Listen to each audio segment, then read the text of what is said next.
Баршаңызға сәлем. Бүгін мен сіздермен ең нәзік, жұмсақ, дәмді, сүзбе қосылған пирог әзірлейтін боламын.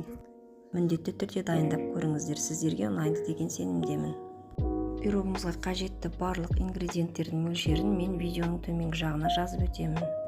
Бөлме температурасындағы сары майымызға жұмыртқа, ванильді қант, сметана барлығын қосып миксердің көмегімен жақсылап араластырып аламыз. Бұл массаның үстіне бөлек ыдыста електе өткізілген ұнымыздың ішіне разрыхитель салып массамызға қосып қамыр дайындаймыз. Қамырымыз біркелкі болғанша миксердің көмегімен тағы да жақсылап араластырып аламыз. Қамырымыз дайын, осындай біркелкі қоймалжың масса шығу керек.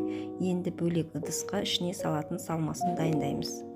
Салмасына сүзбеміздің үстіне қант, сметананы қосып араластырамыз. Және бір қасық кукурузный крахмал болмаса картофельный крахмалды қоссаңыздар болады.